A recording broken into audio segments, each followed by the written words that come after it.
बहुत प्राचीन काल की बात है। भारतवर्ष की पवित्र भूमि पर एक समृद्ध और धर्म प्रधान राज्य था। उस राज्य के राजा थे मोरध्वज। वे केवल नाम के राजा नहीं थे, बल्कि अपनी प्रजा के लिए पिता समान थे। उनके शासन में अन्याय, हिंसा और अहंकार का कोई स्थान नहीं था। राजा मोरध्वज का जीवन सत्य, करुणा और अहिंसा पर आधारित था। उन्होंने जीवन भर कभी किसी पशु या पक्षी का शिकार नहीं किया। वे मानते थे कि हर प्राणी में ईश्वर का अंश है। इसी कारण उनका राज्य सुखी, शांत और समृद्ध था। राजा मोरध्वज के पुत्र का नाम था ताम्रध्वज।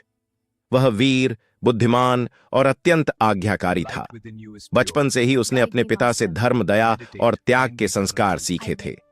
वह शस्त्र विद्या में निपुण था, फिर भी उसके हृदय में अहंकार का लेश मात्र भी नहीं था। पिता और पुत्र दोनों भगवान विष्णु के परम भक्त थे। प्रतिदिन राजमहल में पूजा, हवन और दान होता था। राज्य में कोई भी भूखा नहीं सोता था।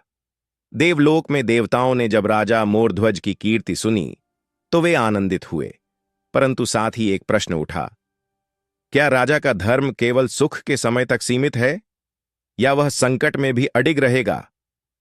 इसी जिज्ञासा से भगवान विष्णु ने राजा की कठिन परीक्षा लेने का निर्णय लिया। उनके साथ आर्षि दुर्वासा भी थे, जो अपनी कठोर परीक्षाओं के लिए प्रसिद्ध थे। भगवान विष्णु ने एक भूखे ब्राह्मण का वेश धारण किया और आर्षि दुर्वासा ने भयानक शेर का रूप लिया। दोनों राजा के द्वार पर पहुंचे। राजा मोरध्वज ने ब्राह्मण को देखकर आदरपूर्वक चरण धोए और भोजन का प्रस्ताव रखा। तब ब्राह्मण बोला, राजन, मैं साधारण भोजन नहीं करता। मेरी इच्छा है कि मैं तुम्हारे पुत्र ताम्रध्वज का मांस खाऊं। यह सुनकर सभा में सन्नाटा छा गया। रानी विलाप करने लगी। मंत्री भयभीत हो गए।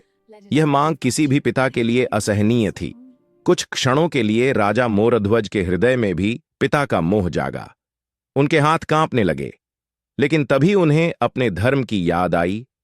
अतिथि देवो भव। यदि मैं आज डगमगा गया तो मेरा सारा धर्म व्यर्थ हो जाएगा। राजा ने शांत स्वर में कहा, हे ब्राह्मण देव, यदि मेरे पुत्र के बलिदान से आपकी भूख शांत होती है तो मैं तैयार हूं। यह सुनकर ताम्रध्वज आगे आया। उसकी आंखों में डर नहीं, केवल श्रद्धा थी। उसने कहा, पिताजी, मेरा शरीर नश्वर है, पर धर्म अमर है। यदि मेरे प्राणों से आपके सत्य की रक्षा होती है तो यह मेरा सौभाग्य है। ऋषि दुर्वासा, शेर रूप में, ने आदेश दिया, परीक्षा पूर्ण करने के लिए शरीर को आरी से आधा चीर दो। राजा मोरध्वज ने आरी उठाई। उनके नेत्रों से अश्रु बह रहे थे, पर हाथ स्थिर थे। जैसे ही उन्होंने आरी चलानी शुरू की, पूरा वन कांप उठा, पर आश्चर्यजनक रूप से ताम्रध्वज के मुख पर पीड़ा का कोई चिन्ह नहीं था। वह भगवान विष्णु का नाम जप रहा था। जैसे ही शरीर आधा कटा, आकाश से दिव्य प्रकाश फैल गया। शेर और ब्राह्मण अपने वास्तविक रूप में प्रकट हुए, भगवान विष्णु और आर्षि दुर्वासा। भगवान विष्णु ने राजा का हाथ पकड़कर कहा, राजन, रुक जाओ, तुम्हारी परीक्षा पूर्ण हुई। क्षण मात्र में ताम्रध्वज का शरीर पूर्ण रूप से स्वस्थ हो गया। वह पहले से भी अधिक तेजस्वी हो उठा। रानी की आंखों से आंसू खुशी में बदल गए।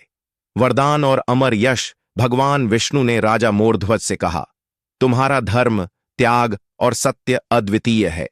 आज सिद्ध हो गया कि सच्चा भक्त वही है जो सबसे कठिन समय में भी अपने धर्म से विचलित न हो।